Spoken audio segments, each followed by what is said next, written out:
Bonjour, chronique littérature, aujourd'hui littérature japonaise et essai plus précisément, puisque je vais vous parler de Moi d'un Japon ambigu de Kenzaburo Oe. Le titre original est Aimaina Nihon no Watashi.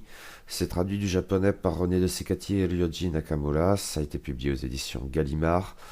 Les textes ici rassemblés datent de 1986, 1988, 1990, 1992, 1994. Ils ont été rassemblés en volume en 1995 et 2001 pour cette édition française. C'est tout petit, ça fait 96 pages. Ce très bref ouvrage qu'est Moi d'un Japon ambigu rassemble 4 essais d'Oe Kenzaburo, plus précisément 4 discours ou conférences. La première de ces communications, qui donne son titre à l'ensemble, est la plus significative en même temps que la plus récente. Il s'agit du discours prononcé par l'auteur à Stockholm à l'occasion de la remise de son prix Nobel de littérature le 7 décembre 1994. Les autres communications ici rassemblées, bien qu'antérieures et, en ce qui me concerne, d'un intérêt moindre, développent des thématiques synthétisées dans le discours du Nobel et l'ensemble forme ainsi un tout cohérent. Ces diverses communications ont leur dimension protocolaire forcément et comprennent quelques passages obligés, relatifs notamment à la vie de l'auteur. Cela dit, c'est d'autant moins surprenant qu'en l'espèce, Koei Kenzaburo est un écrivain qui a beaucoup puisé dans son expérience personnelle pour écrire ses romans et nouvelles, qu'il parle de son enfance dans la forêt de Shikoku ou surtout de son rapport avec son fils handicapé Hikari. Tout ceci est dans l'ordre des choses et moins gratuit qu'il n'y paraît peut-être. Pas le moins du monde en fait.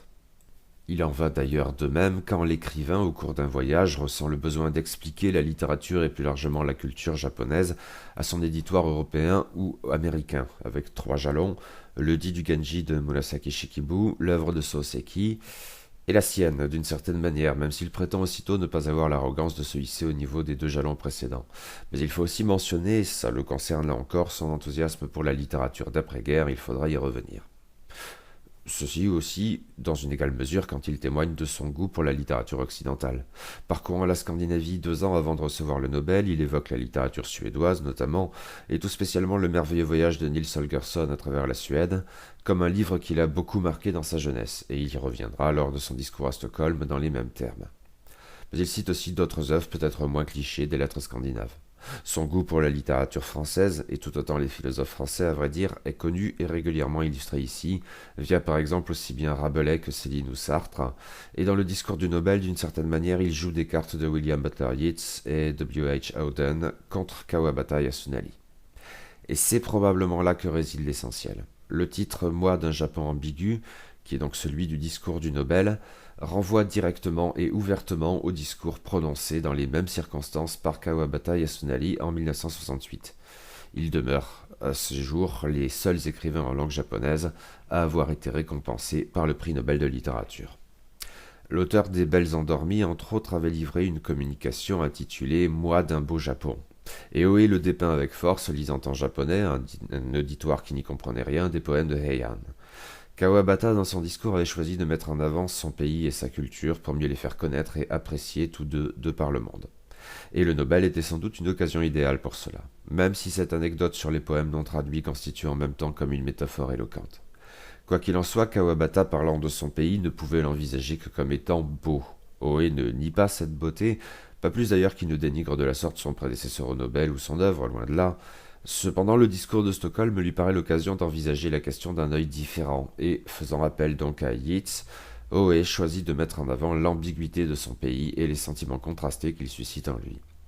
Et, au-delà de la diversité du Japon ainsi constatée, notamment quand l'auteur oppose un Japon périphérique, dont il serait, lui, l'homme de la forêt, et un Japon urbain et surtout tokyoïte visant à l'hégémonie, au-delà donc, c'est une question politique. À l'époque comme aujourd'hui, Oe Kenzaburo est au Japon une figure emblématique de l'écrivain engagé. Le beau Japon de Kawabata a produit des merveilles, et Oe ne le nie certainement pas, louant donc Murasaki Shikibu ou Soseki, mais l'envisager uniquement de la sorte revient trop souvent à cacher sous le tapis ce qui n'est pas aussi beau, ce qui est à vrai dire atroce. Oe parle d'un pays qui n'assume toujours pas le rôle qu'il a joué un demi-siècle plus tôt, responsable de guerres d'agression émaillées d'horreurs comme le massacre de Nankin ou la prostitution forcée des femmes de réconfort coréennes. Et pour l'auteur des Notes de Hiroshima, il est particulièrement détestable que ce pays parfois ose se draper dans son rôle de seule victime au monde de bombardements atomiques pour faire l'économie d'une véritable réflexion sur ses torts, tout en développant très cyniquement des programmes nucléaires. Et ce Japon ambigu inquiète tout spécialement l'auteur qui se retrouve confronté aux tentatives révisionnistes du PLD, notamment aux manœuvres visant à éditer les manuels scolaires pour les expurger des pourtant très vagues aveux qu'ils contiennent de la responsabilité du Japon dans la guerre, mais aussi au vote récurrent dans le but d'amender la constitution imposée par les Américains pour en noter l'article 9 stipulant la renonciation perpétuelle à la guerre. Le Japon dont parle Oe Kenzaburo n'a pas accompli son devoir de mémoire, il s'y refuse toujours, et cela pourrait se montrer nuisible à terme. Il serait en tout cas sur une mauvaise pente. À noter, à l'occasion de son Nobel, Oe Kenzaburo a été nommé pour l'ordre du mérite culturel japonais, distinction dépendant de la maison impériale, et, cohérent avec lui-même, il l'a refusé. À noter toujours, très peu de temps après son Nobel, Oe a polémiqué sur la reprise des essais nucléaires français, après quoi il s'est beaucoup investi dans divers combats au Japon dans la lignée de ceux précédemment évoqués, mais aussi tous particulièrement concernant Okinawa, et la catastrophe de Fukushima l'a amené à reprendre la plume avec un écho non négligeable. Mais ce discours doit être envisagé dans une perspective historique aussi bien que culturelle. Dans ses diverses communications, de manière plus marquée à vrai dire dans les 3 antérieurs au Nobel, Oe Kenzaburo loue plus qu'à son tour la littérature d'après-guerre japonaise, une littérature bénéficiant tout à la fois d'une liberté inouïe et d'un degré de conscience que seul le traumatisme de la guerre et de la défaite, outre celui plus spécifique de Hiroshima et Nagasaki, était en mesure de susciter. Et ceci rassemblait les auteurs d'alors en dépassant les divergences de façade. L'obsession impériale de Mishima Yukio n'y changeait rien. Dans sa formation comme dans sa vie et dans son œuvre, il était pleinement un écrivain de ce temps, au même titre que ceux qui se situaient à l'extrême gauche ou que Oe lui-même. Sans que l'auteur ne le dise de manière aussi brutale, c'est au fond ici que réside le 3e jalon de la littérature japonaise dont il parle, en même temps qu'il semble hésiter à s'inscrire totalement lui-même dans ce courant, que ce que l'on ne déduit véritablement que de la chronologie qu'il expose, notamment quand il fait se poursuivre ce moment littéraire jusque dans les années 70. À cet égard, il demeurerait donc au mieux un exemple tardif de ce mouvement. Et c'est ici qu'il se montre tout particulièrement inquiet. Qu'en est-il de la relève? Il ne la voit pas vraiment. À l'énergie militante et audacieuse de l'après-guerre a succédé un Japon au mieux je m'en foutiste, typique des mœurs du temps de la bulle spéculative et héritier de la croissance économique forcenée, au pire arrogant à nouveau, cette arrogance pouvant rappeler celle qui se trouvait à la source des atrocités de la guerre. La littérature japonaise contemporaine lui paraît en témoigner qui verserait dans ces 2 travers. On est d'ailleurs tenté de relever combien il se montre au mieux sceptique à l'égard de l'œuvre à succès d'un Murakami Haruki, déjà, ce même auteur que l'on pronostique chaque année pour le Nobel ces derniers temps. Cependant, cette critique pourra laisser un goût amer en bouche, notamment aux lecteurs de SFFF comme votre serviteur, un peu chatouilleux quand l'expression de littérature d'évasion se part de connotations un tantinet méprisantes, et l'auteur n'épargne pas non plus les mangas à ce titre. Et cela va sans doute au-delà. Oe Kenzaburo, tout brillant écrivain qu'il soit et nobelisé, donne régulièrement ici l'image bien naturelle au fond d'un homme qui vieillit et qui inévitablement ne saurait envisager la relève comme digne de succéder aux auteurs majeurs de son temps.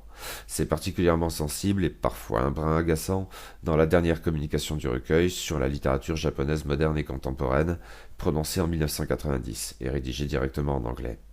Les bons auteurs ne manquaient pourtant pas dans les années 1980 et depuis, et la figure de l'écrivain militant n'est certes pas la seule à mériter d'être louée. D'autres passages de ces 4 discours et conférences peuvent également laisser sceptique, éventuellement pour des raisons très différentes.